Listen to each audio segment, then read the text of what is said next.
tarantula in one last week. A water-tula? A tarantula. It's like a spider. It's got 6 legs and it stings you with its tail. Well, what does he do with his mouth? Eats the bananas, you mug. Looks like rain. Yeah, it's stormy, ain't it? Yeah.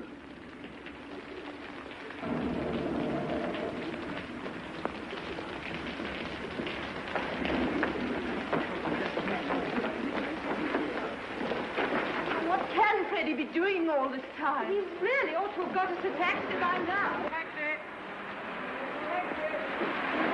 Taxi! You won't get a taxi now, what with the rain and the theatre traffic. There's not a taxi to be had for love or money. You haven't tried at all. Oh, you really are helpless, Freddie. Go again and don't come back until you have found this I one. shall simply get soaked for nothing. What about us, you selfish pig? Oh, very well, I'll go. Oh, sorry. Now then, Freddie, look where you're going there. Oh, all my varlets, cod in the mud. Oh, that. As if I haven't got enough to do out in the angel right there.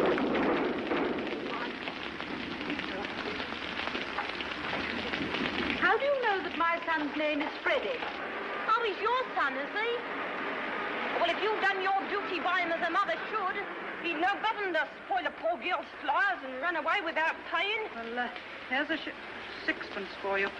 Oh. Thank you kindly, lady. Now, will you tell me how you know the young man's name? I don't.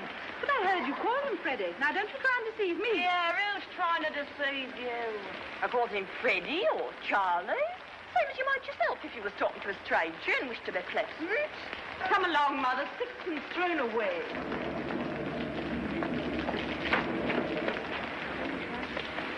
Oh, cheers up, Captain. If it's raining worse this time, it's nearly over. Come on, buy a flower off a poor girl. I'm sorry, I haven't any change. Go on, Captain. I can change you half a crown. No, don't be troublesome. There's a good girl. I haven't any change, really. Here's tuppence, if that's any use to you. Oh, thank you, Captain. Careful. Give him a flower for it. There's a bloke over there taking on every blessed word you're saying. But I ain't done nothing wrong by speaking as a gentleman. I'm a good girl, I am, self me. What's your in about? But I never spoke to him except to ask him to buy a flower off me. What's the good of fussing? What's the row? What's she do? There's a tech taking her down. Him over there. What do you want to take down what I said for? You'll just show me what you wrote. How do I know if you took me down right? What? What's that? That ain't proper writing. I can't read that. Cheer up, kitten. And buy a flower off a poor girl. Oh, it's because I called him Captain. Why not? Oh, but I meant no harm. Oh, sir. Oh, don't let him charge me. Oh, you don't know what it means to me. They'll take away my character and they'll drive me on the streets for speaking a gentleman. Charge? I make no charge. Really, sir, you needn't start protecting me from molestation until I ask you. Anyone can see the girl meant no harm. It's your own business. Taking down people's words. I never said a word to him. What harm did she do? Don't be ridiculous. Who's hurting you, you silly girl? What do you take me for? It's all right. He ain't a copper. He's a gentleman. Look at his boots. Gentlemen, he's a blooming busybody, that's what he is. Right. How are all your people down in Chelsea? What? And how do you come to be so far east? You were born in Liston Grove. Oh, well, what harm was in my leaving Liston Grove? It wasn't fit for a pig to live in, and I had to pay 4 and 6 a week. Live where you like, but for heaven's sake, stop making that noise. Come, no one's going to harm you. You've a perfect right to live where you please. Parkland, for instance. I'm a good girl, I am. Here, do you know where I come from? Hoxton. Well, who said I didn't? Blimey, you know everything, you do. Where's your warrant? Yes. Catch him time to take liberties with a gentleman. Yes. Tell him where he comes from if you want to go fortune telling. Go on. Yes, go on, tell him. All right. Cheltenham, Harrow, Cambridge, India. But Yes, He's no gentleman. He ain't to interfere with a poor girl. What on earth can Freddie be doing? I shall get pneumonia if I stay in this draft any longer. Else call. Will you please keep your impertinent remarks to yourself? Did I say that out loud? I'm so sorry. Your mother's Epsom, unmistakably. Oh, how very curious. You know, I was brought up in Large Lady Park near Epsom. That's a devil of a name, isn't it? Oh, excuse me. Are you looking for a cab? Don't you dare to speak to me. Oh, please, Clara. Yes, we should be so grateful to you if you could find us a cab. I don't know whether you've noticed it, but it stopped raining. Oh, so it has. Clara, we'll walk to a bus. Cab. Oh,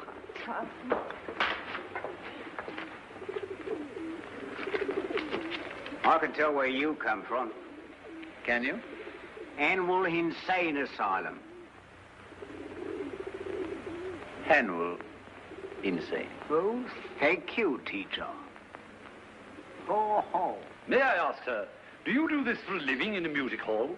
Well, I have thought of doing so. Perhaps I shall someday. Then how on earth do you do it? Simply phonetics, the science of speech. That's my profession. Is it? Yes, it's also my hobby. You see, you can spot a Yorkshireman or an Irishman by his brogue. But I can place any man within 6 miles. I can place him within 2 miles in London. Sometimes, as in the case of this girl, within 2 streets. Then mind his own business and leave a poor girl to mind her own business. Woman, cease this detestable boo-hooing instantly. I've a right to be here if I like, same as you. A woman who utters such depressing and disgusting sounds has no right to be anywhere. Oh, Remember that you're a human being with a soul, and the divine gift of articulate speech, and that your language is the language of Milton, Shakespeare, and the Bible. Don't sit there crooning like a bilious pigeon. Oh. Ow. Heavens, what a sound. You see this creature with her curbstone English? The English that will keep her in the gutter for the rest of her days? Well, sir, in 3 months I could pass her off as a duchess at an ambassador's reception. No. Yes, I could even get her a job as a lady's maid or a shop assistant, which requires better English. You mean you could make me? Yes, you squashed cabbage leaf. You disgrace to the noble architecture of these columns. You incarnate insult to the English language. I could pass you off as the Queen of Sheba. Yeah. You don't believe that, do you, Captain? Well, everything is possible. I myself am a student of Indian dialects. Are you? Yes. Have you ever heard of Colonel Pickering, the author of Spoken Sanskrit? I am Colonel Pickering. No. Yes. Who are you? Henry Higgins. No. Yes, the author of Higgins' Universal Alphabet. You know, I came all the way from India to meet you. And I was just going all the way to India to meet you. Where are you staying? Carlton. No, you're not. You're staying at 27A Wimpole Street. Come on. Oh, by a flower, kind sir. I'm short for my lodging. Oh, you liar. You just said you could change half a crown. You want to be stuffed with nails, you ought. Here, take the old blooming basket for 6pence.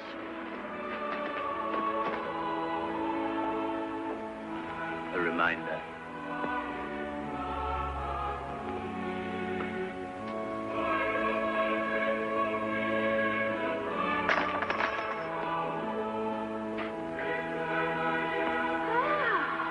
Come on, Pickering. This is a wonderful thing. Marvelous.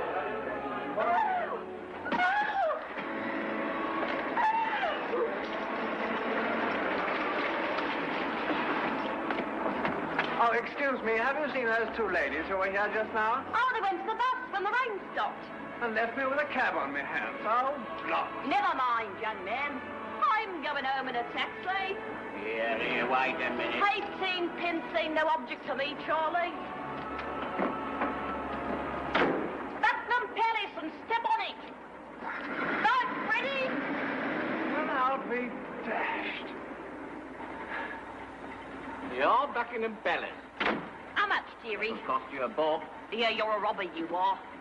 It's disgraceful. A bob for 2 minutes. Ever been in a taxi before? Hundreds and thousands of times. Impudence!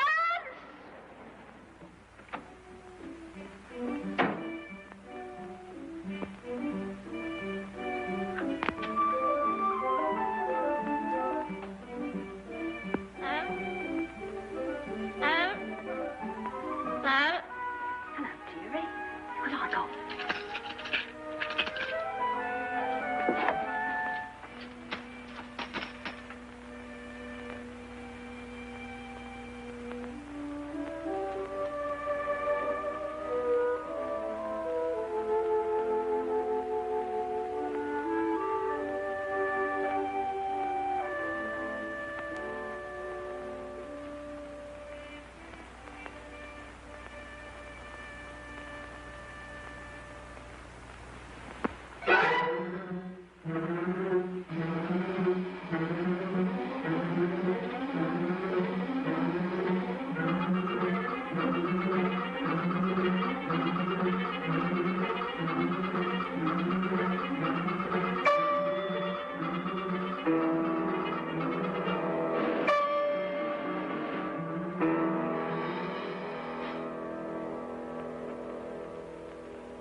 As you see, my dear Pick, the human ear is a perfect recording and amplifying apparatus.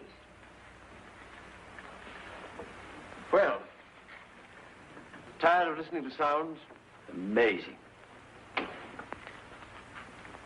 you know, I rather fancied myself because I could pronounce 24 distinct vowel sounds. Your 130 beat me. I can't hear any difference between most of them. Oh, it comes from practice, you know. Do you know, I rather fancied myself because I could pronounce 24 distinct vowel sounds. Good heavens. Your 130 beat me. I can't hear any difference between most of them. Concealed microphone. For unsuspecting victims. What is it, Mrs. Pierce? A young woman wants to see you, sir. Young woman, what does she want? She says you'll be glad when you know what she's come about. She's a very common girl, sir. I'd have got rid of her, only you see such queer people sometimes. All right. Has she an interesting accent? Just dreadful, sir. Good. Show her up at once.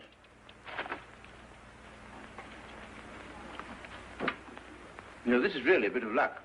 We'll set her talking, I'll take it down in my phonetic shorthand. Then we'll get her on the machine. You can turn her on as often as you like. Come away. Here's the young woman. Oh, it's you. Oh, she's no use. I've got all the records I want of the Listen Grove lingo. Be off with you. I don't want you. Yeah, don't you be so saucy. You ain't heard what I come for yet. Did you tell him I come in a taxi? You think a gentleman like Mr. Higgins cares what you came in? Oh, we are proud, aren't we? Well, he ain't above giving lessons, not him, heard him say so. And if my money's not good enough, I can go elsewhere. Good enough for what? Good enough for you. So now you know, don't you?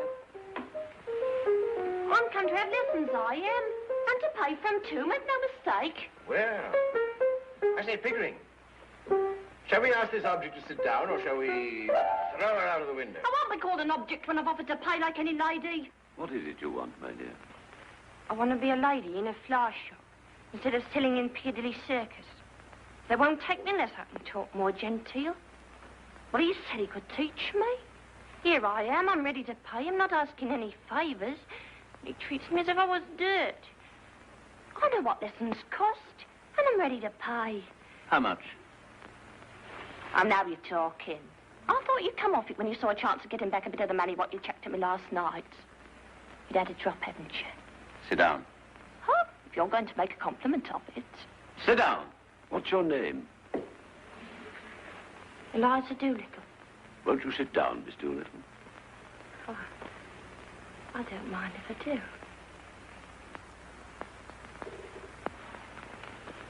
How much you propose to pay me for the lessons? Oh, I know what's right. A lady friend of mine, she gets French lessons at 18 pence an hour from a real French gentleman. Well, you wouldn't have the nerve to ask the same for teaching me my own language as what you would for French.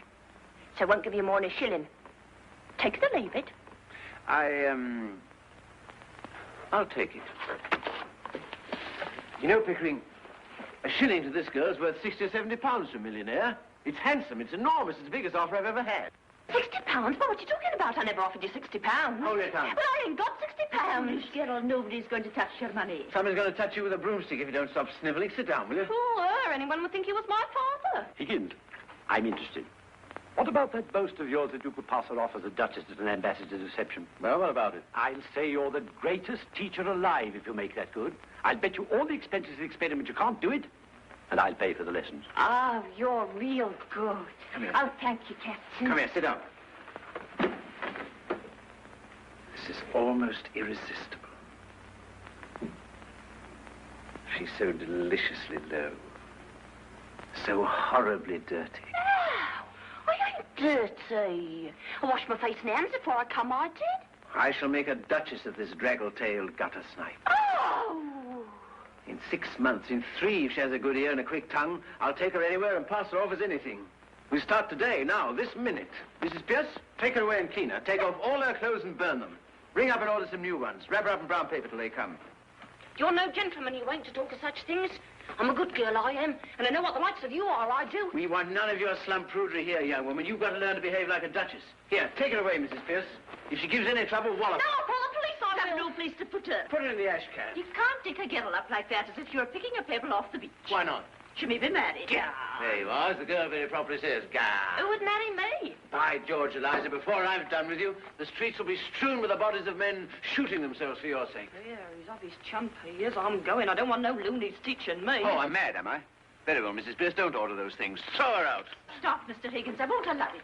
Go home to your mother, girl. I ain't got no mother. There you are, she ain't got no mother. Very well, then the girl doesn't belong to anybody. She's any use to anybody but me. What's to become of her? Is she to be paid anything? Do be sensible, Mr. Higgins. Now, what on earth will she do with money? She'll get her food and her clothes. She'll only drink if you give her money. It's a lie. Nobody ever saw the sign of liquor on me. Doesn't it occur to you, Higgins, that the girl has some feelings? Oh, I don't think so. Have you, Eliza? I got my feelings the same as anyone else. See the difficulty, Pickering? What difficulty? To get us to talk grammar. I don't want to talk grammar. I want to talk like a lady. Will you please keep to the point, Mr. Higgins? What's to become of her when you've finished with her teaching? What's to become of her if we leave her in the gutter? That's her business, not yours, Mr. Higgins. Well, when we've finished with her, we throw her back into the gutter. You've no feeling art in you, you haven't. I'm going away. I've had enough of this. You ought to be ashamed of yourself. Here, Eliza. Eliza. Come here, Eliza. Here, Eliza.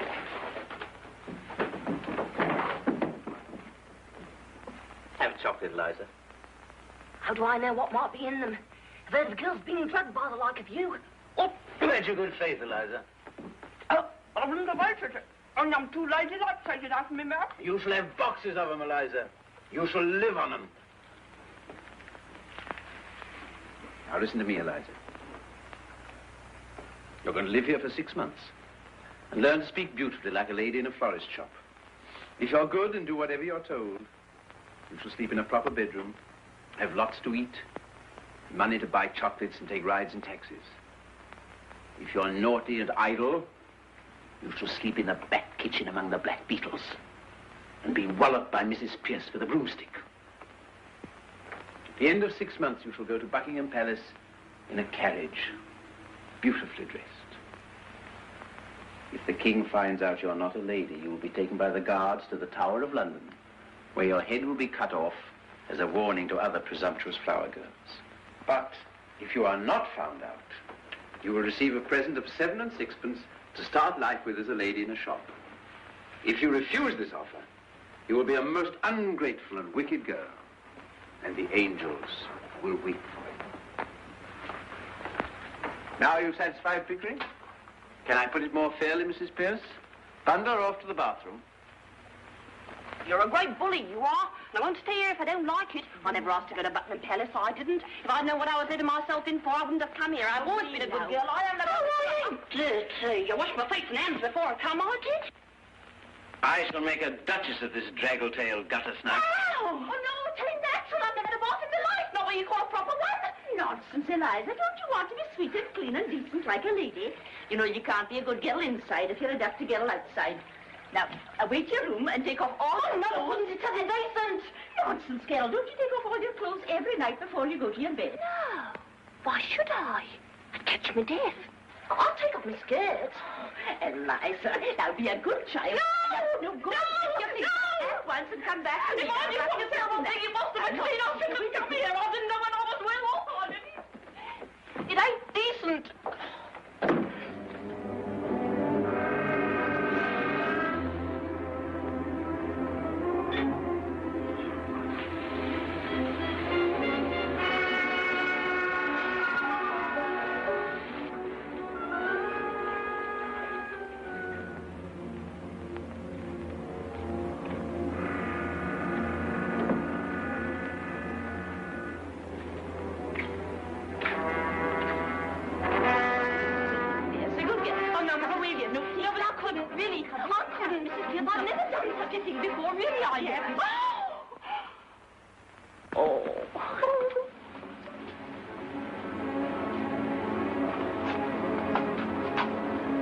Now come away and tell me if the water's hot enough.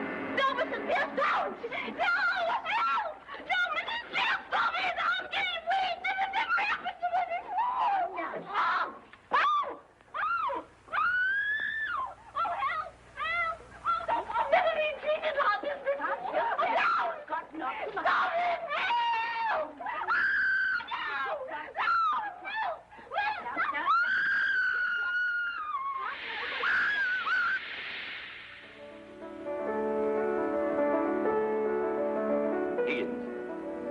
excuse a straight question, but are you a man of good character where women are concerned? Have you ever known a man of good character where women are concerned? Yes, very frequently. Well, I haven't. I find Breakfast is ready, sir. that the moment I let a woman make friends with me, she becomes jealous, exacting, and a confounded nuisance. So I'm a confirmed old bachelor and likely to remain one. Coffee? Thanks. You know what I mean. I hope it's understood that no advantage is to be taken of her position. What, that thing? Sacred, I assure you.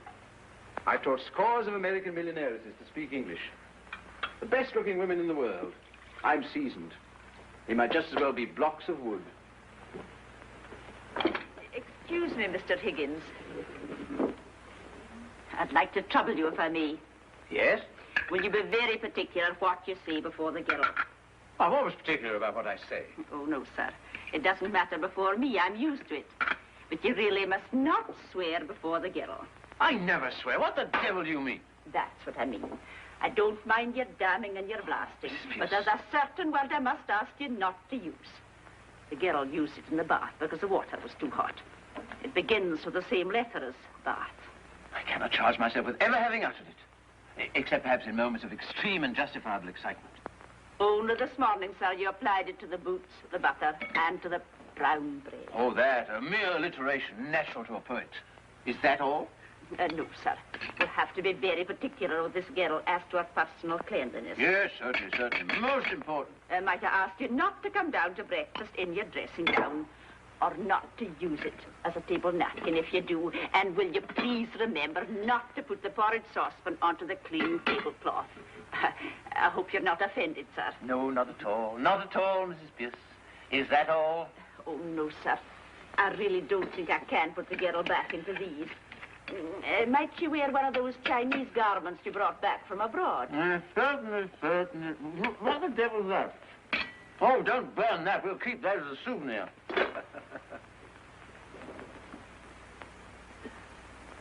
You know, that woman has the most extraordinary ideas about me. Here am I, a shy, diffident sort of man.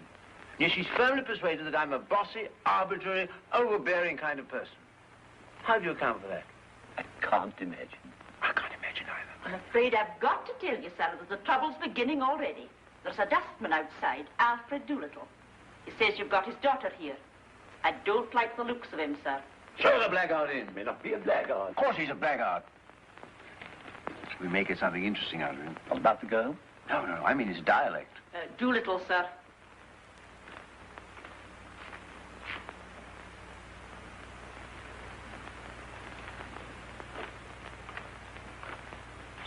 Professor Higgins? Here, good morning. Sit down. Morning, Governor. I come bear a very serious matter, Governor. Brought up in Hounslow, Mother Welsh, I should imagine. What do you want, Doolittle? I want my daughter. That's what I want. Well, of course you do. I'm glad to see you have some spark of family feeling left. Your daughter's upstairs. Here, take it away at once. What? Now, look here, Governor. Is this reasonable? Is it fair to take? The girl belongs to me. You've got her. Where do I come in? How dare you come here and try to blackmail me? You sent her here on purpose. No. This is a plot, a plant, an attempt to extort money by threats. I shall telephone the police. Have I asked you for a brass bargain? I'll leave it to the gentleman here. Have I said a word about money? What else did you come for? But I'll tell you if you don't let me get a word in. I'm willing to tell you. I'm wanting to tell you. I'm waiting to tell you. You know, Pickering, this fellow has a certain natural gift of rhetoric. Observe the rhythm of his native wood notes wild. I'm willing to tell you. I'm wanting to tell you. I'm waiting to tell you. The Welsh strain in him. How do you know the girl's here if you didn't send her? Well, she sent back for her luggage, Governor, and I heard about it. Luggage? What luggage?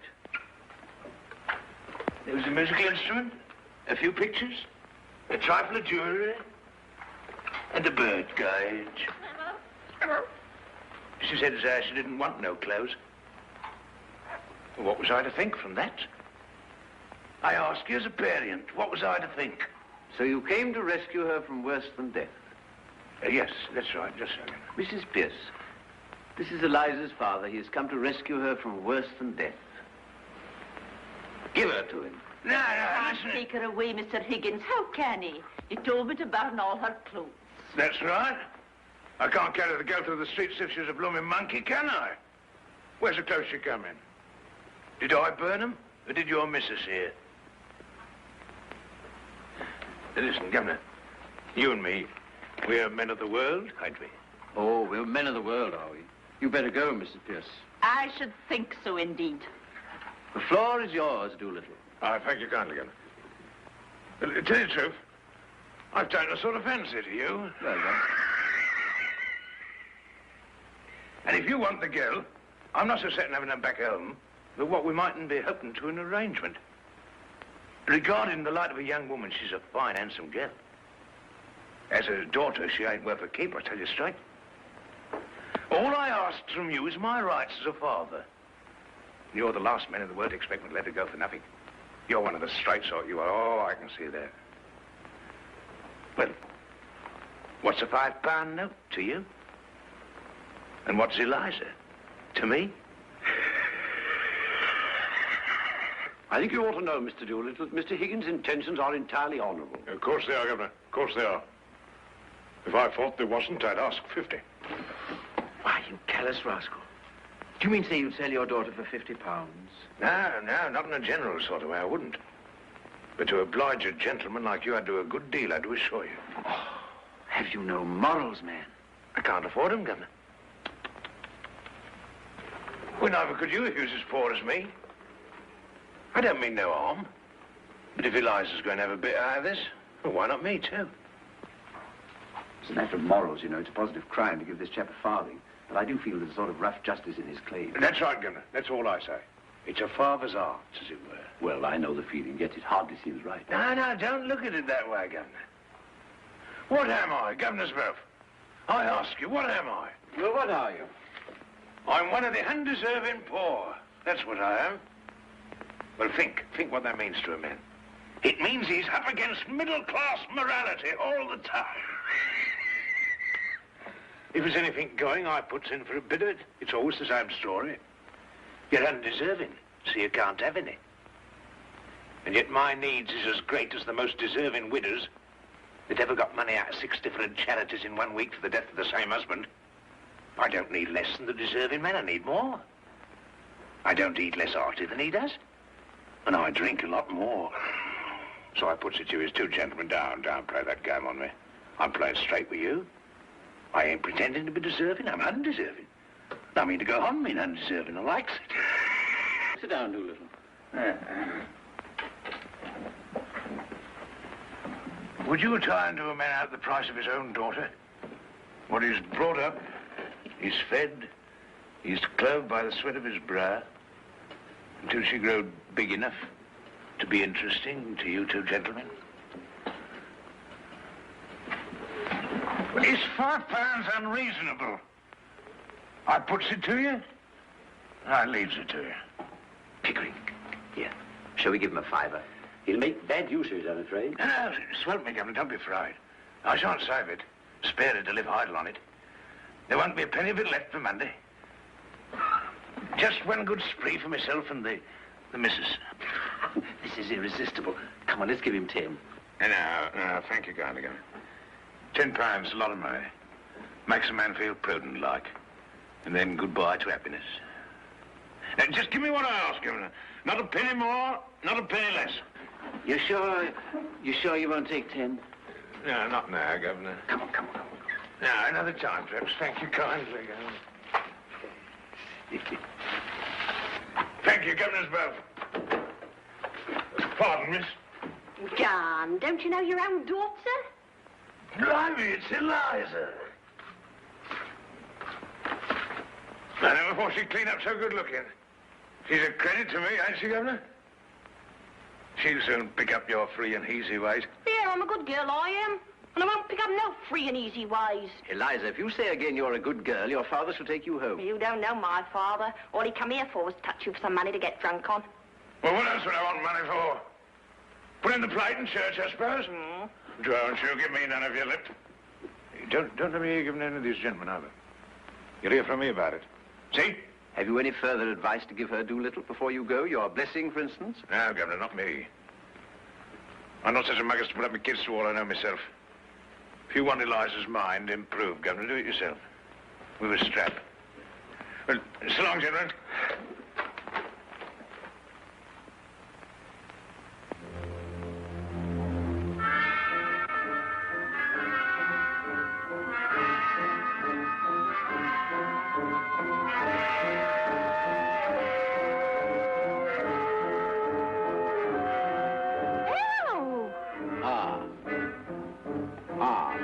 Like father. E. E, as in machine.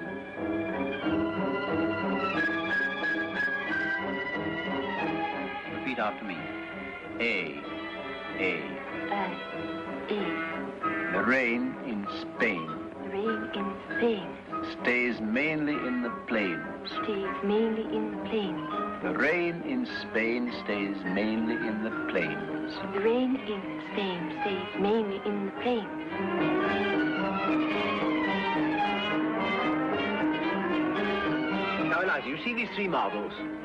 I want you to put them in your mouth. Yes, 1, 2, 3.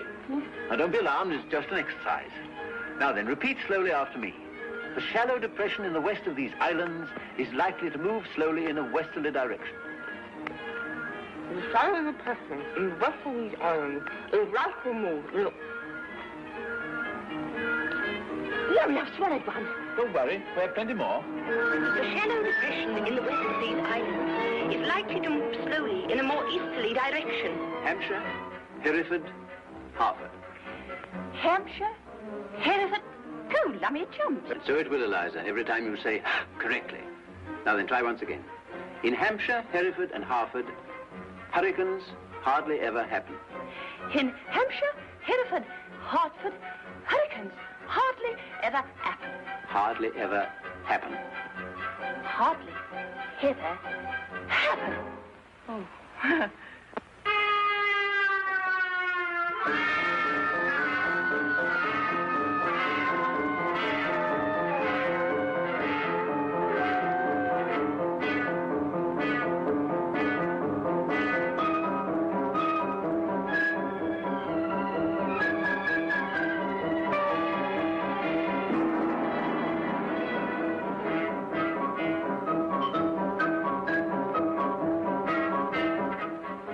Do you do?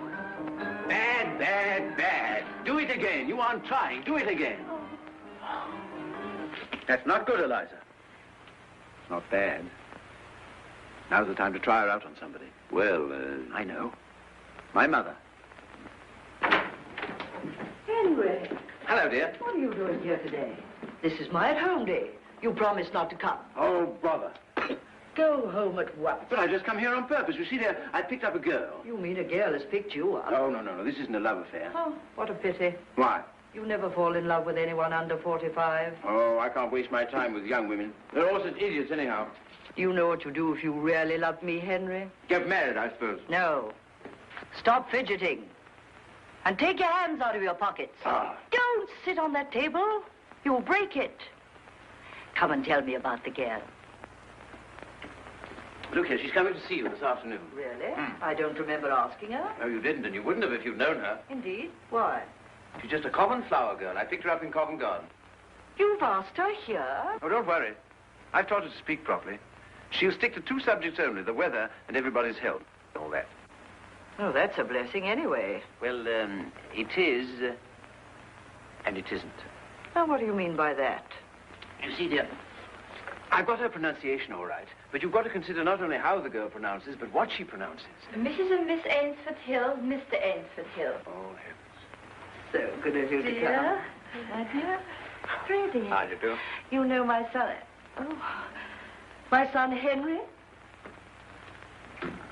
Miss Hill? Delighted. Mrs. Hill? Enchanted. Mr. Hill? Thank you. Your celebrated son. I've always so longed to meet you, Professor Higgins. Yes, I've seen your face somewhere before. I haven't the ghost of a notion where. But it doesn't really matter. Sit down. Mother, look here. I'm sorry to say my celebrated son has no manners. You mustn't mind him. I don't, Colonel Pickering. How do you do, Mrs. Higgins? The Reverend and Mrs. Birchwood. What, more of them? How do you do? Liquor? Who told your mother what he's come for? No, we were interrupted, damn it. Oh, are we in the way? No, not at all. No, by George, we need 2 or 3 extra people. You'll do as well as anyone else. Sit down. Will you excuse me? Colonel Pickering. Henry? I say, what are you doing in my hat? Colonel Pickering, I must know. What is the exact position in Wilmslow Street? Is this gal a servant? If not, what is she? Major and Mrs. Rawcroft. My dear Mrs. Higgins, I really must tell you, the whole thing is extraordinarily interesting. My dear, this is the most absorbing experiment I've ever tackled. Yes, this girl regularly fills our lives, doesn't she, Pip? Yes, we're always talking, Eliza. Teaching Eliza. Dressing Eliza. What? She has the most amazingly quick ear you ever heard of. Yes, just like a parrot. My dear Mrs. Higgins, I assure you taught that her girl the is most a genius. inconceivable She sounds plays that a the piano human being can perfectly. make. I've You've taught taken her her to European classical dialects, concerts, continental halls, dialects, when she African comes back, she dialects, plays everything to decide whether it's You know, Beethoven things or that she's Brahms, the art of life. couldn't have done it 6 months ago, she said it was She's done them all her life. You see? Oh, yes. It's quite clear to me. Doolittle.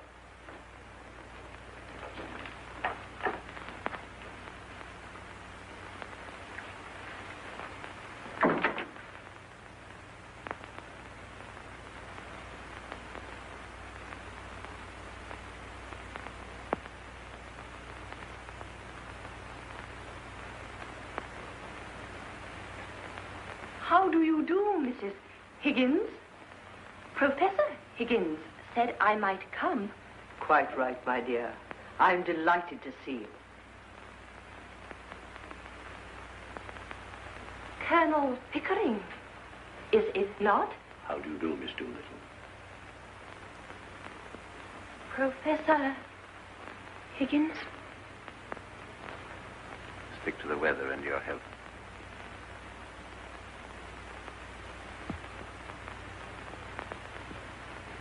Mrs. Hill, Miss Doolittle. I feel sure we've met before, Miss Doolittle. I remember your eyes. How do you do? By George, yes, it all comes back. Daughter, Cotton Clara. garden. How do you do? What a confounded thing. My son, Freddie. How do you do? How do you do? I'm sure I've had the pleasure somewhere.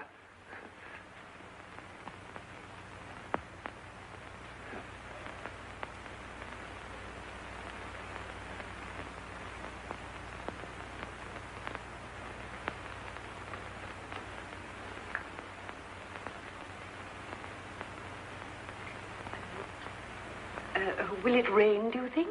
The rain in Spain, they say, stays mainly in the plains. They say. How true, Miss Doolittle. But in... Hampshire, Hereford, and Hartford, hurricanes hardly ever happen. Do they? Hardly ever, Miss Doolittle. How awfully funny. What is wrong with that, young man? I bet I got it right. Killing. Oh, excuse me.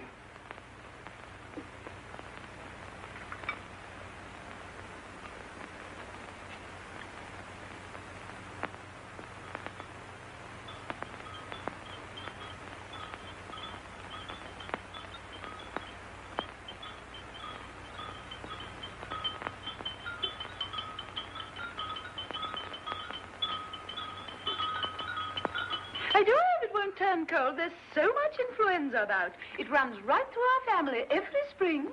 My aunt died of influenza. So they say. But it is my belief as how they done the old woman in.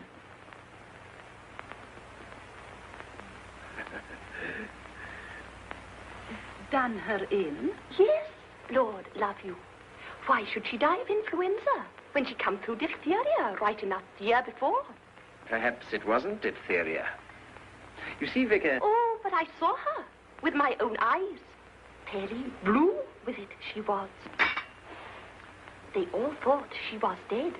But my father, he kept ladling gin down her throat till she come to so sudden that she bit the bowl off the spoon. Dear me. Now, what call would a woman with that strength in her have to die of influenza? Ah.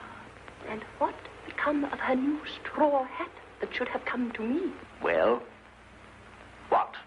Somebody pinched it. And what I says is, them what pinched it done her in.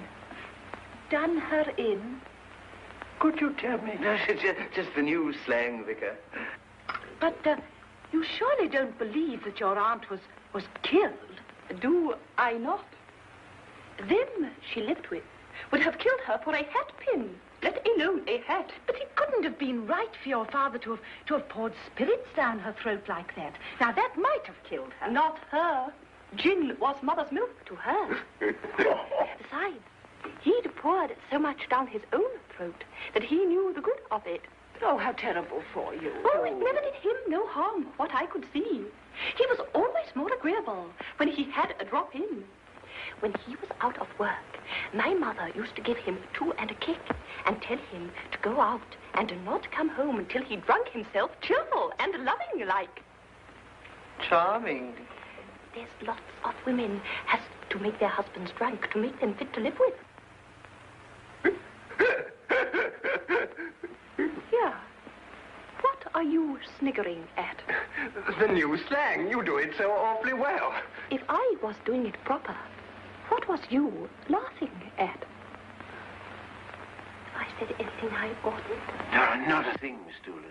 No. Well, that's a mercy anyhow. What I always says is...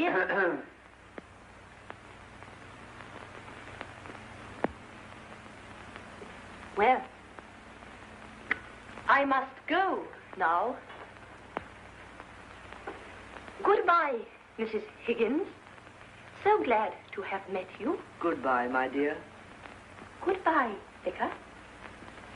Goodbye, Colonel Pickering. Bye, Miss Doolittle. Good...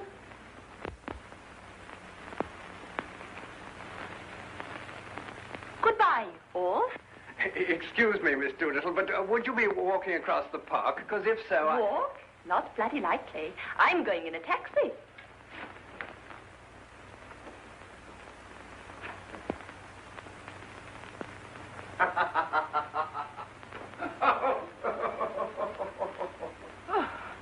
Oh, it's no use.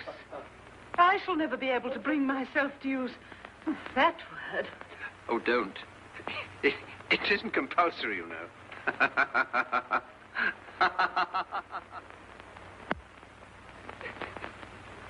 Say what you like, but I was ashamed. You ought never to have done it. Oh, perhaps we were a bit hasty, but I'll soon put that right. It's no use, Higgins. You'll have to face it. It isn't fair on the poor girl. Better call the whole thing off. Nonsense. I said I'd pass the gutter snipe over to the Duchess, and pass her over to the Duchess I will. Here. You see that? It's an invitation from the Transylvanian Embassy. I'm going to take her there. You're mad. I tell you, Pig, that girl can do anything. Eliza! Eliza! Stop sniveling, girl. Eliza, shall I give you another chance? Will you work? Good. No, no, no. Do it again. I'll try. No, no, no. I told you 500 times. You drive me mad, girl. Come, Higgins, be reasonable. Once more. No. Oh, I'm Mr. Freddie Hill to see Miss Doolittle. I'll inquire, sir. Thanks. Throw him out. Now listen, Eliza. She's engaged. Miss Doolittle.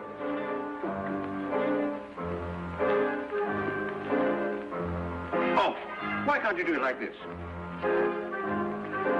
He's here again. Oh, throw him out, throw him out. Come on now, both together. 1, 2, 3. That's better. Hmm? Now listen carefully, Eliza. How kind of you to let me come. Now listen. Say it. How kind of you to let me come. Listen again. How kind of you to let me come. Oh, it's Mr. I know. He's here again. No good, sir. May I have the pleasure, Miss Doolittle? Get up, girl, get up. Yes, I'll be delighted. I'll be delighted. All right, come on then. 1, 2, 3, 1, 2, 3, 1, 2, 3, 1, 2, 3, 1, 2, 3, 1, 2, 3, 1, 2, 3. See, no sense of timing at all. You see, now watch me with Pickering. Come on, Pickering. 1, 2, 3, 1, 2, 3, 1, 2, 3, 1, 2, 3, 1, 2, 3, 1, 2, 3. You see what I mean? Now, once again. Silent drinking is one of the hallmarks of a lady. Now, wake up, Eliza. How do you address an ambassador? Your Excellency. Right. Now imagine yourself standing before an archbishop. How would you address him? Your Holiness. No, an archbishop, not the Pope. Your Worship. No. Your Majesty. Right. Now then, an ambassador, Your Excellency. an archbishop, Your Grace. the Queen, Your Majesty. an archduke. Oh. It's 3 o'clock, Mr. Higgins. Is that all? Now then, Eliza, we'll start all over again from the beginning. An ambassador, Your Excellency. an archbishop, Your Grace. the Queen, Your Majesty. an archduke, I don't know. a cardinal. Your Reverence. Come on, I Eliza. don't know. It's 4:30, Mr. Higgins. We'll now start the whole thing over from the beginning. Oh, I can't. Look here, if I can do it with a splitting headache, you can do it. No, but I've got a headache. I can't. Here, well, take this then. Oh, Now then, an ambassador. oh His Excellency. Come, Higgins, be reasonable. I'm always reasonable. Now then, Pickering, the time has come. Send for dressmakers, hairdressers, makeup artists, manicurists, and all the rest of the parasites. Did you ever see the like? Ah, I have it. Camellia. There. Tutti? No. A little spray of flour. No.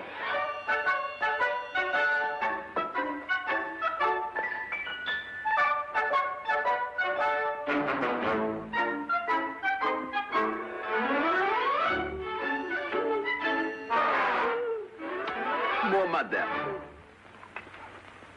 Aren't you ready yet? Almost. Nervous? Yes, very, aren't you? No, not a bit of it.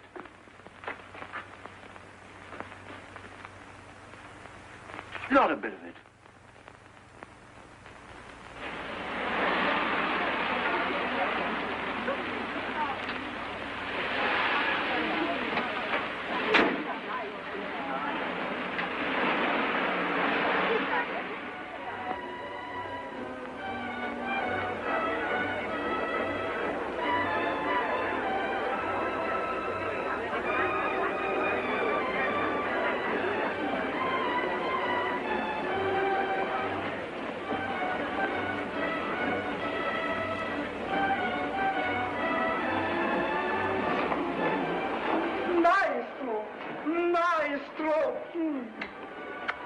You remember me? No, I don't. Where have we met? But I'm your pupil, your first pupil, your best and greatest pupil. I've made your name famous throughout Europe. You teach me phonetics, you cannot forget me. I am a Aristide Carpati. What, are you Aristide? Why the devil don't you cut your hair? Oh, if I cut my hair, nobody notices me. I have not your imposing appearance, your chin, your brow. Well, tell me, what are you doing here among all these swells? I am indispensable at these international parties. You can place a man anywhere in London the moment he opens his mouth. I can place a man anywhere in Europe. Excuse me, sir. I want it upstairs. Her Excellency cannot understand the Greek gentleman. Oh, indeed. I'll come at once. This Greek diplomat who pretends he cannot speak or understand English. He cannot deceive me. À tout à l'heure, mon vieux. Is that Carpati fellow really an expert? My best pupil. But heaven help the master who's judged by his disciples. But if we meet you, Lassie, we're done. Don't let's bother about the bits. Let's go home. Oh, rubbish. That idiot.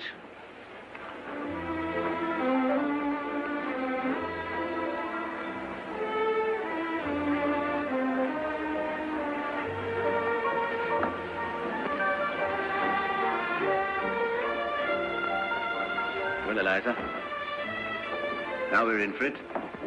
Are you ready? Come on, then. Darling, delightful to see you here. I thought I would have to talk time.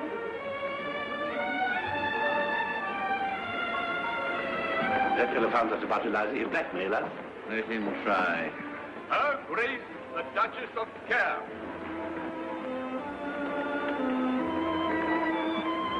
Admiral Sir Charles Brown Halby.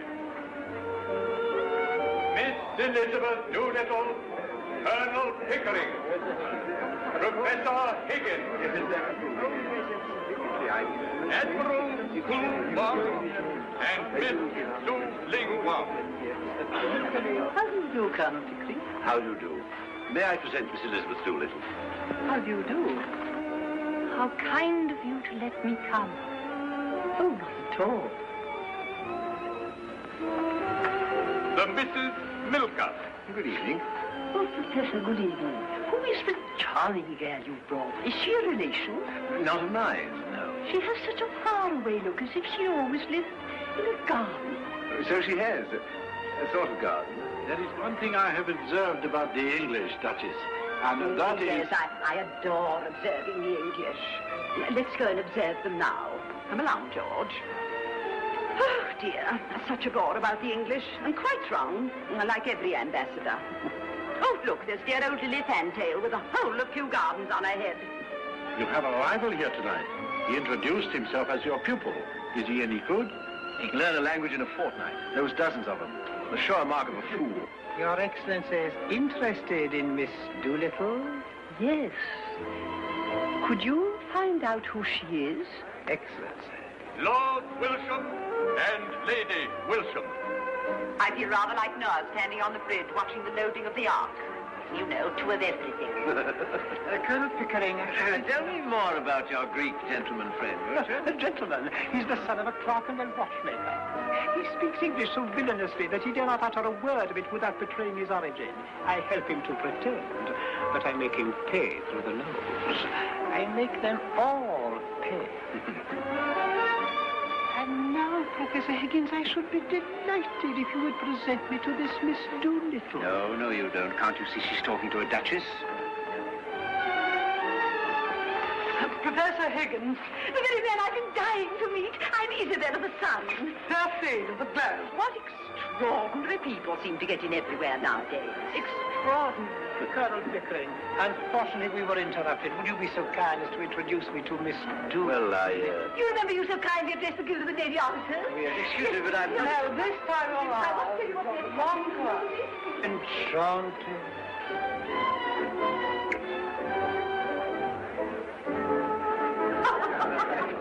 I don't believe it's true.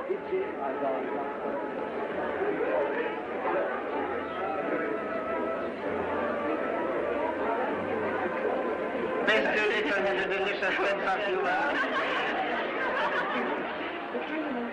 One thing more, Professor, do tell me. Miss Doolittle, I have found out all about her. Well? She's a...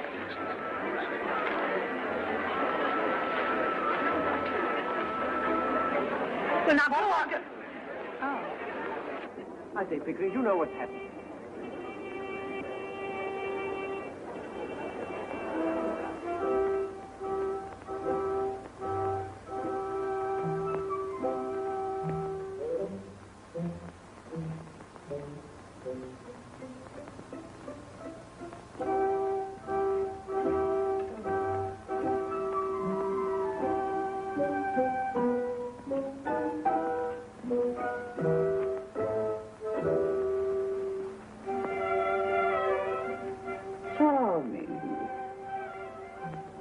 Miss Doolittle.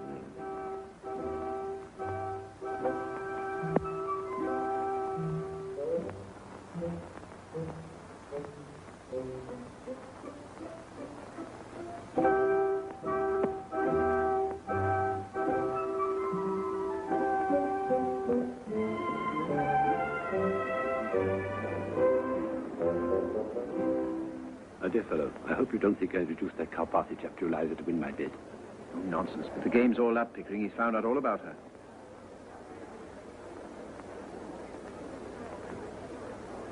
I say, Pick, look at that.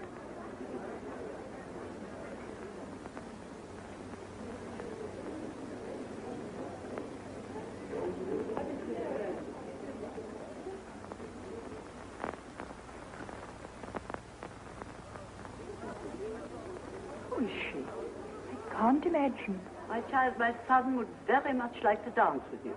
If I may be allowed the honor.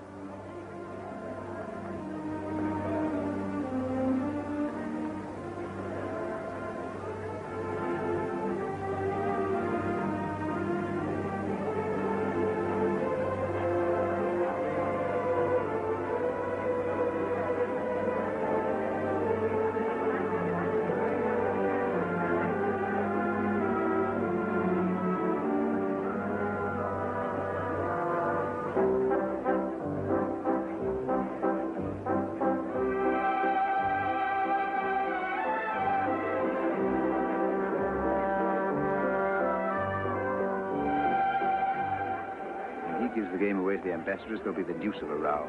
I wouldn't miss it for worlds. Excuse me.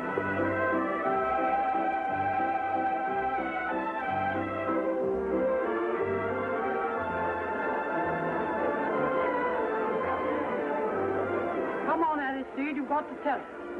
Yes, tell us all you know about this Miss Doolittle. No, that is my secret. But I will tell your Excellency, she has a right to know who Miss Doolittle is. Well, who is she? She is a... Don't stop. Oh, no. She's a fraud. Oh, no. Yes, she cannot deceive me. Her name cannot be Doolittle. Why? Because Doolittle is an English name, and she is not English. Oh. But she speaks it perfectly. Too perfectly.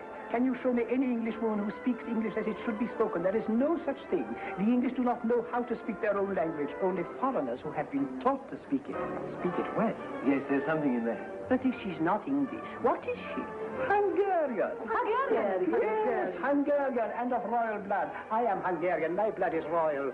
Did you speak to her in Hungarian? I did. She was very clever. She said, please speak to me in English. I do not understand French. French! She pretended not to know the difference between Hungarian and French. Nonsense, she knows both. And the blood royal. How did you find that out? Instinct, maestro. Instinct. Only the Hungarian, the Magyar race can produce that air of the divine right, those high cheekbones, those resolute eyes. She is a princess.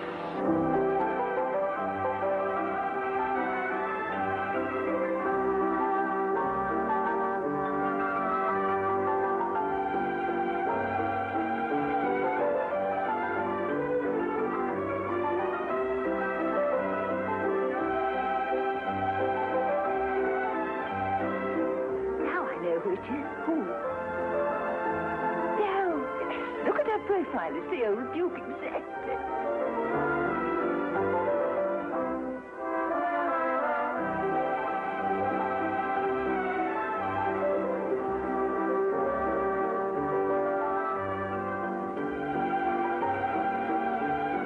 What do you say, Professor? I say an ordinary Cockney girl out of the gutter. I place her in Covent Garden. Maestro, you are mad on the subject of Cockney dialects. The London gutter is the whole world for you. This girl is undoubtedly a princess? Have it your own way, Maestro. Have it your own way.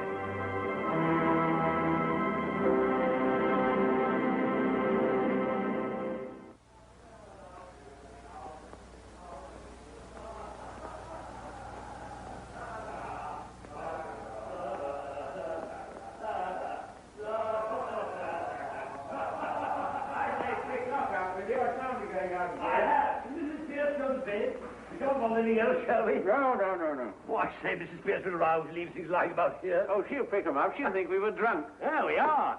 Slightly. Were there any letters? Didn't look. Heavens, what an evening. What a crew. What silly tomfoolery. Thank God it's all over. Hey, what the devil are my slippers? Well, you won your bet. Eliza did the trick and something to spare. Oh, it was interesting enough at first, but afterwards I got deadly sick of it. The whole thing's been a perfect bore. Oh, come, the reception was frightfully exciting. For the first 3 minutes. But as soon as I saw we were going to win hands down, I lost interest. No more artificial duchesses for me. Oh, they're there, are they? I must say Eliza did it awfully well. You see, lots of the real people can't do it at all. The silly fools don't even know their own silly business. Anyhow, that's all over and done with. Now I can go to bed without dreading tomorrow. Well, I shall turn in too. Still, it's been a great triumph for you. Yes, it has rather, hasn't it? Marvelous. Good night. Good night, Owen. Good Night, Eliza.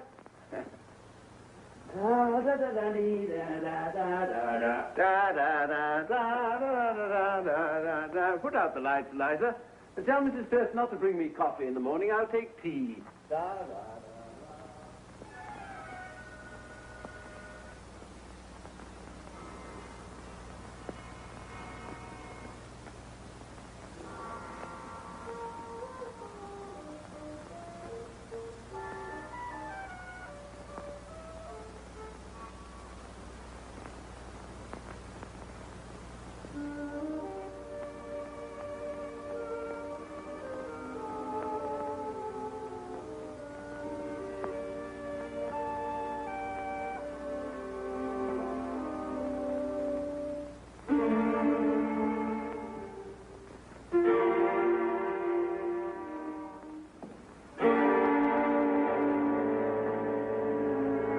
I put my slippers.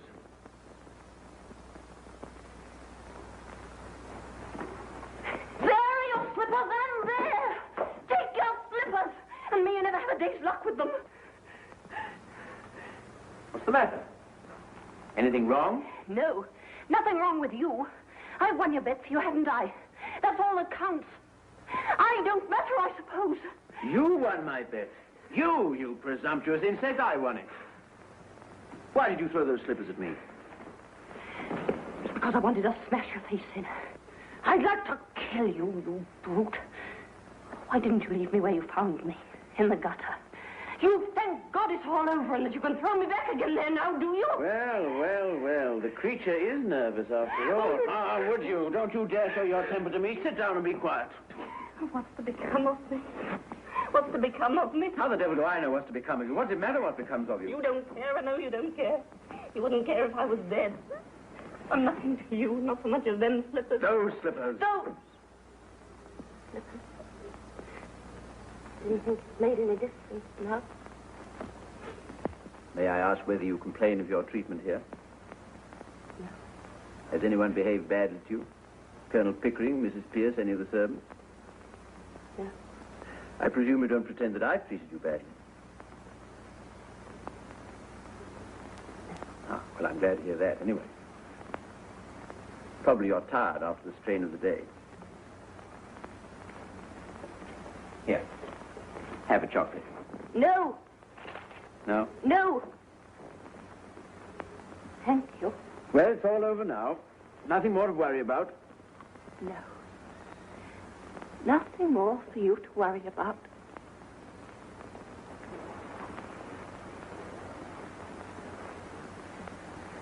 Oh, God. I wish I was dead. Why? In heaven's name, why? Now, listen to me, Eliza. All this irritation is purely subjective. I don't understand. I'm too ignorant. It's only imagination. Low spirits, nothing more. Nobody's trying to hurt you, nothing's wrong. Now, you go to bed like a good girl and sleep it off. Have a little cry and say your prayers, and that'll make you comfortable. I heard your prayers. Thank God it's all over. Well, don't you thank God it's all over? Now you're free, you can do what you like. What am I fit for? What have you left me fit for? Where am I to go? What am I to do? What's to become of me? Oh, so that's what's worrying you, is it? Oh, you'll settle down somewhere or other? But I hadn't quite realized that you were going away.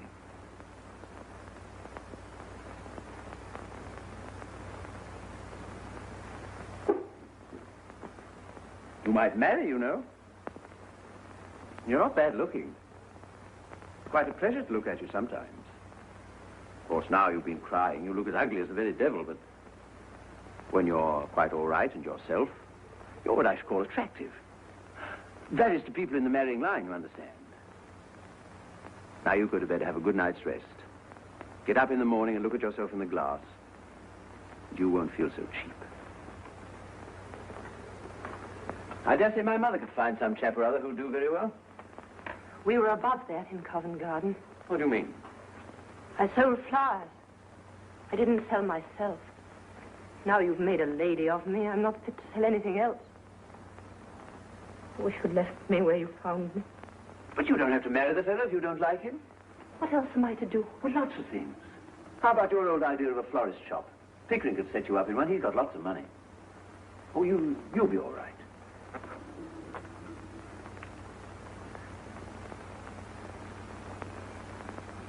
I must clear off to bed. I'm devilish sleepy.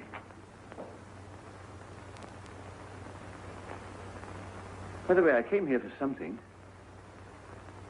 Forget what it was. Your slippers. Oh, yes, of course. You shied them at me.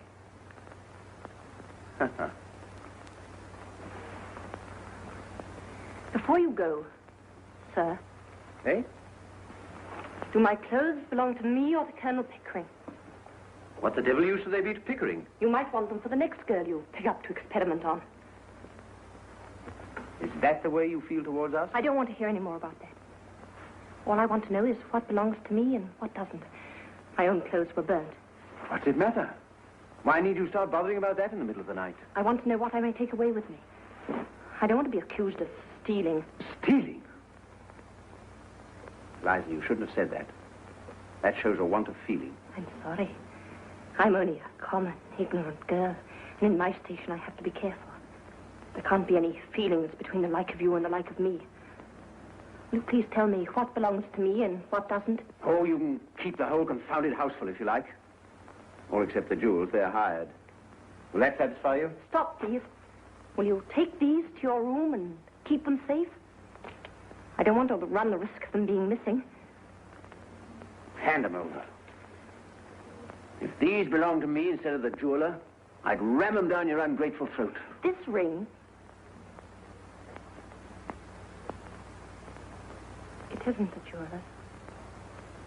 It's the one you bought me in Brighton. I don't want it now. Don't you hit me. Hit you, you infamous creature. How dare you accuse me of such a thing? It's you who have hit me. You've wounded me to the heart. I'm glad. Glad. I've got a little of my own back anyhow. You've caused me to lose my temper. A thing that's hardly ever happened to me before. I prefer to say nothing more tonight. I shall go to bed.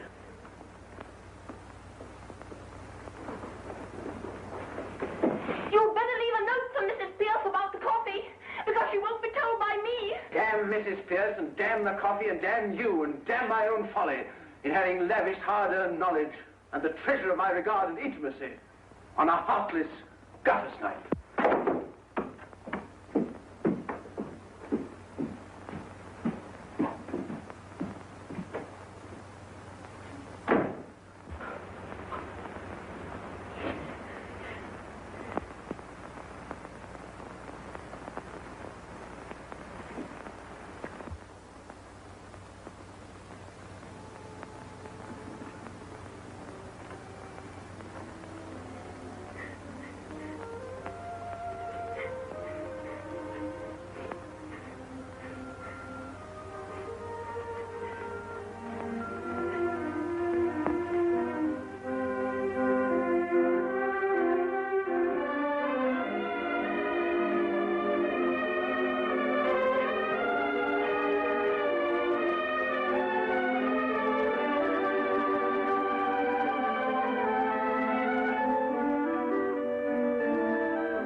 What were you doing here? Nothing. As a matter of fact, I spend most of my nights here. It's the only place I feel really happy. Don't laugh at me, Miss Doolittle. Don't you call me Miss Doolittle. Eliza's good enough for me. Where are you going? To the river. What for? To make a hole in it. To make a hole in it? Freddie, you don't think I'm a heartless gutter snipe, do you? No, darling. How can you imagine such a thing? I think you're the most wonderful, the loveliest. Now then. This isn't Paris, you know. No, sorry, Constable. Eliza. Eliza, you let me kiss you. Oh, why not? Why shouldn't someone kiss me? Why shouldn't someone be in love with me? Kiss me again. Kiss me again. All right.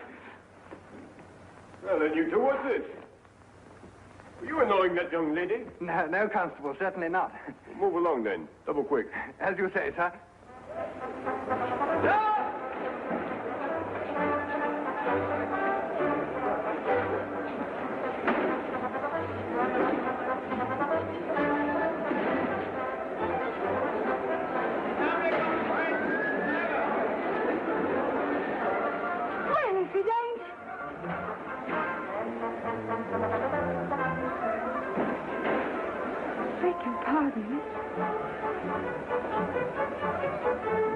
Claire, for poor girl.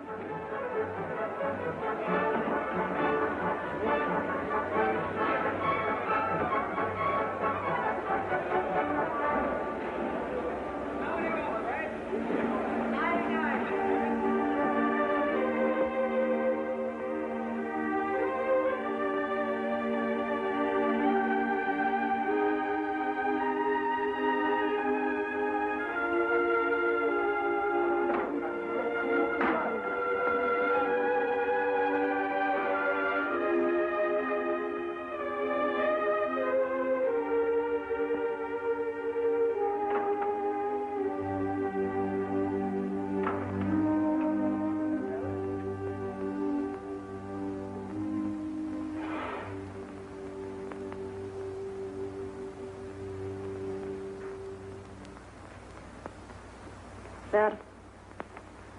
Yes, coffee, sir. Didn't Eliza tell you to bring tea? She didn't wait to tell me. She's gone. Gone? I said gone, and I meant it, every word of it. Mrs. Pierce, where the devil's my engagement book? I don't know any of my appointments. Eliza would know. But she isn't here, damn it. Then you'd better find her, damn it. What does that ass of an inspector say? Have you offered a reward? What? You can't help us find her? What are the police for, in heaven's name? Why really think they suspect us of some improper purpose? Of course, I don't care what becomes of her. Where the devil can she be?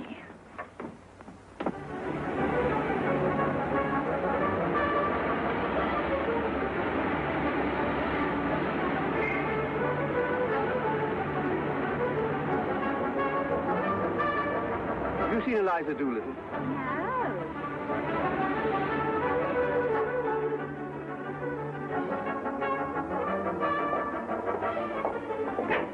I say, Mother, here the confounded thing. Good morning, my dear. What is it? Eliza's bolted. Good morning, Colonel Pickering. Eliza's bolted. What am I to do? Do without, I'm afraid, Henry. The girl has a perfect right to leave if she chooses. Something may have happened to her. You can't let her go like this. What are we to do? You've no more sense, either of you, than two children. You must have frightened the poor girl. Frightened her? I hardly said a word to her. Did you bully her after I went to bed? Well, certainly not. Exactly the other way about. She threw the slippers in my face.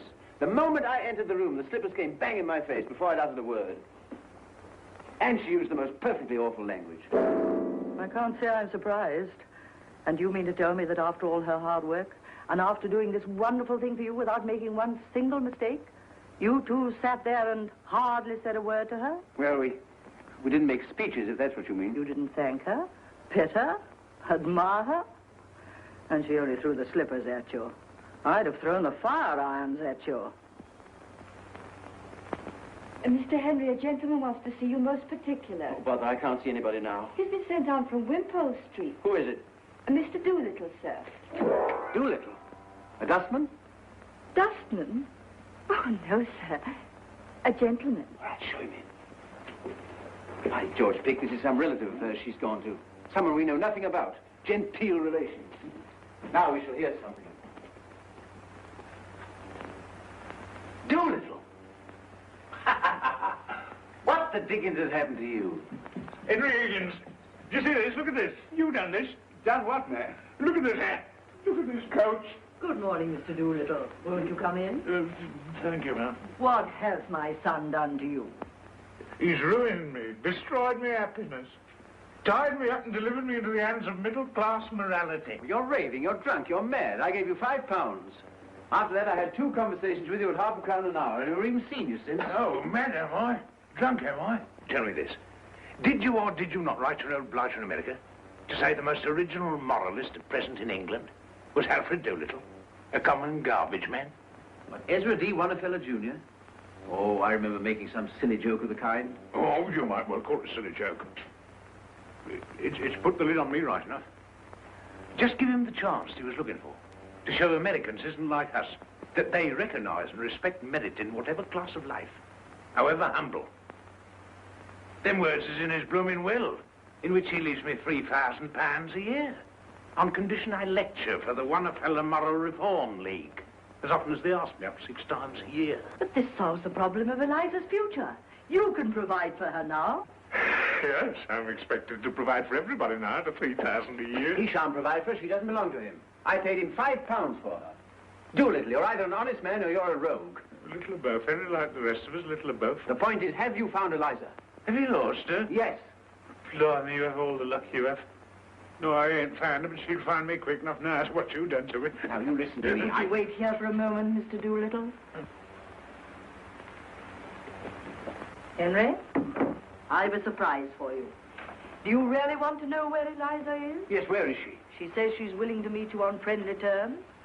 And let bygones be bygones. Is she, by God? Pickering, where is she? Now, promise to behave yourself, Henry. Good morning, Colonel Pickering. Quite chilly this morning, isn't it?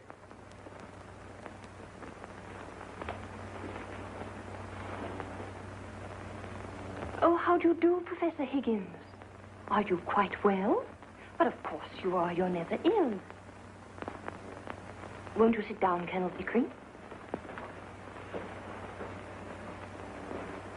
Don't you dare try this game on with me.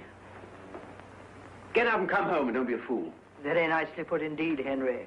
No woman could resist such an invitation. Let her speak for herself. There isn't an idea that I haven't put into her head.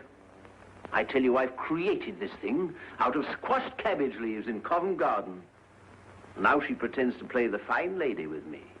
Will you drop me altogether now the experiment is over, Colonel Pickering? Oh, you mustn't think of it as an experiment. Oh, I'm only a squashed cabbage leaf. But I owe so much to you that I should be very unhappy if you forgot me. You see, it was from you that I learned really nice manners. And that's what makes one a lady, isn't it? Ah. And that's what makes the difference, after all. No doubt. Still, he taught you to speak, you know, and I couldn't have done that. Of course, that was his profession. It was just like learning to dance in the fashionable way. There was nothing more than that in it.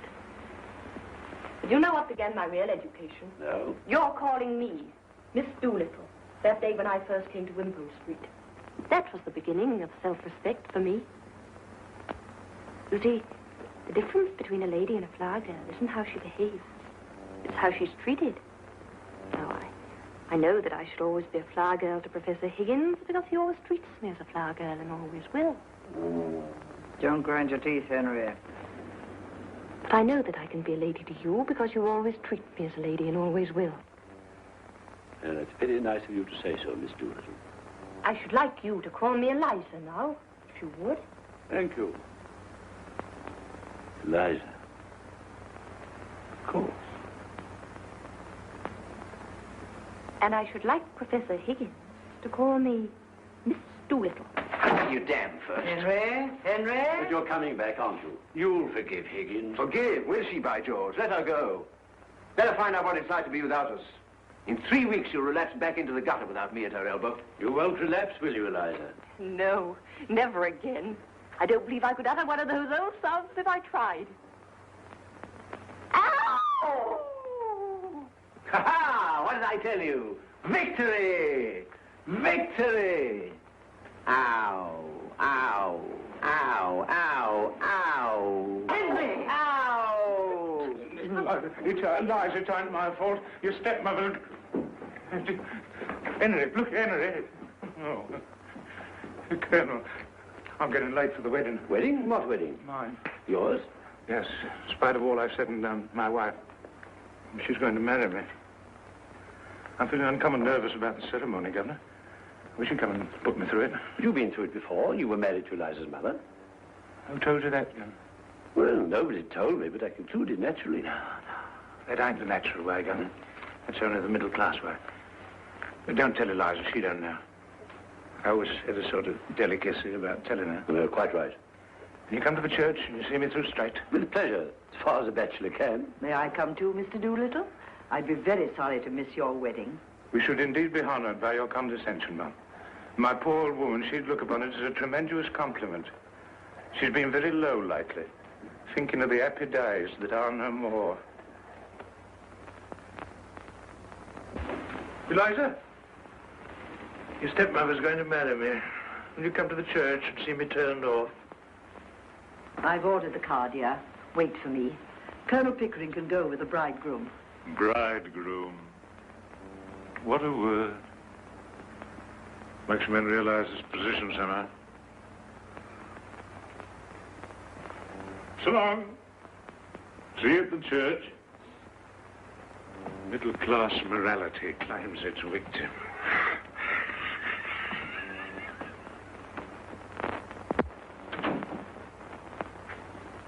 Eliza.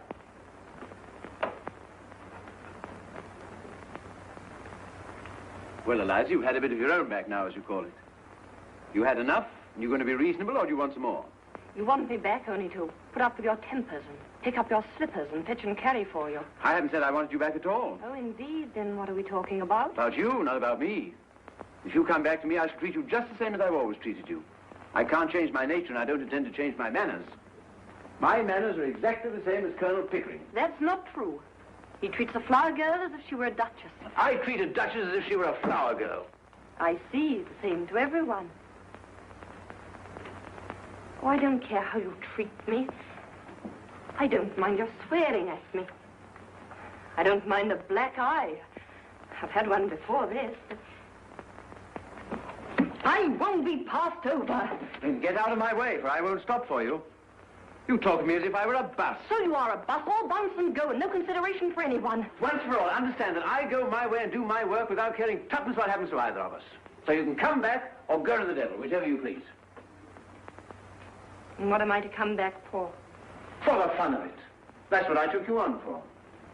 And you can throw me out tomorrow if I don't do everything you want me to. And you can walk out tomorrow if I don't do everything you want me to. And live with my stepmother. Yes, or sell flowers. Or would you rather marry Pickering? I wouldn't marry you if you asked me. And you're nearer my age than what he is. Than he is. I'll speak as I like. You're not my teacher now.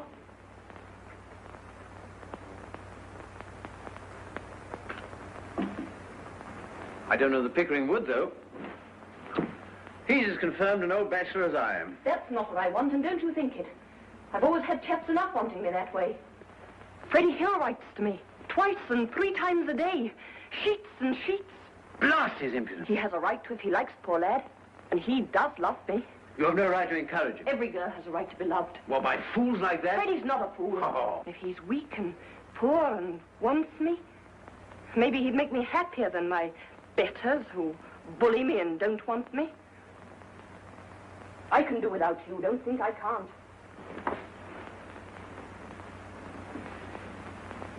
You've never asked, I suppose, whether I could do without you.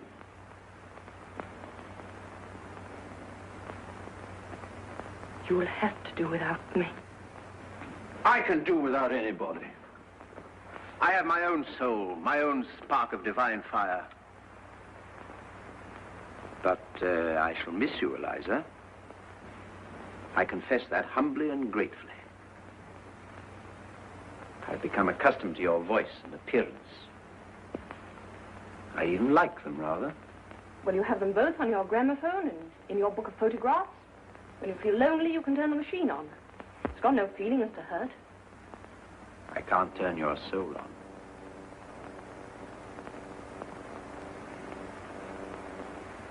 Oh, you're a devil. You can twist the heart in a girl as easily as some can twist her arms to hurt her. I want a little kindness. I know I'm only a common, ignorant girl, but I'm not dirt under your feet.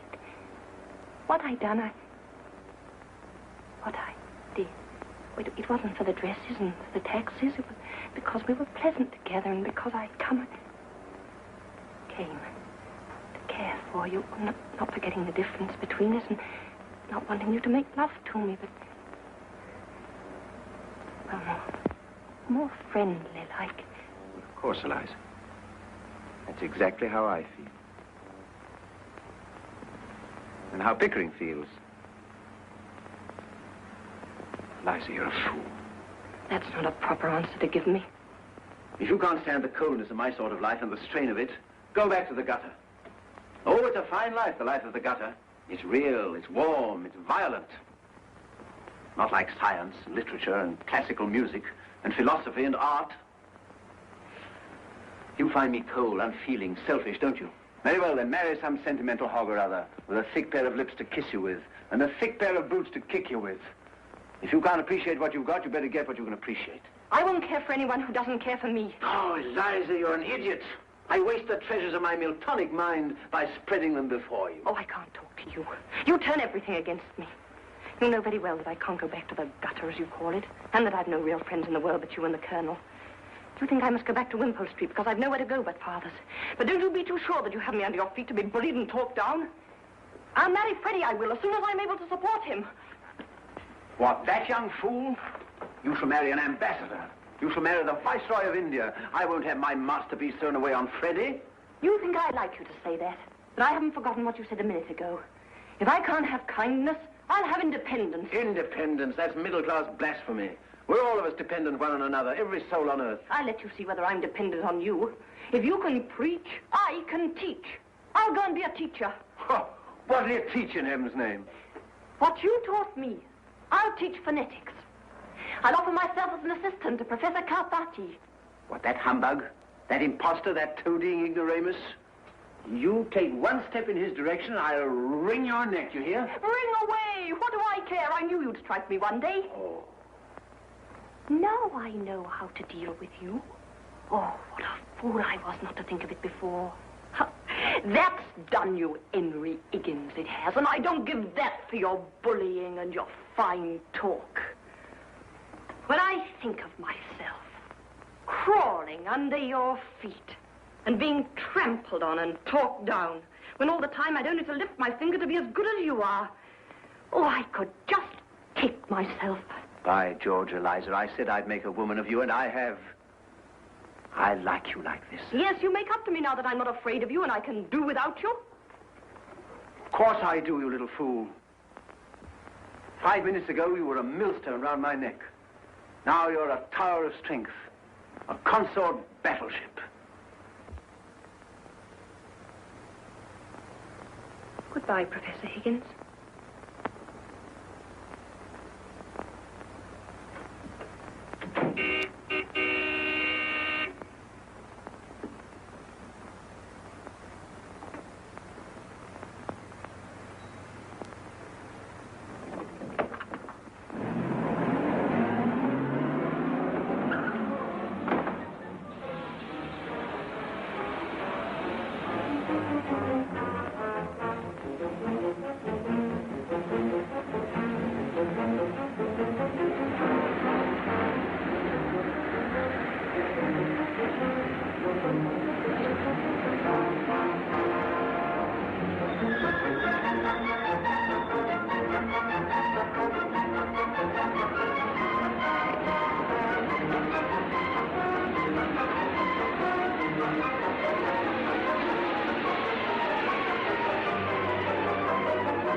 You wash my face and hands before I come out, it? I shall make a duchess of this draggle-tailed gutter snuff.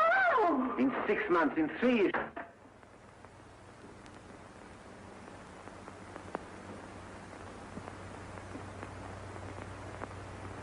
I washed my face and hands before I came. I did.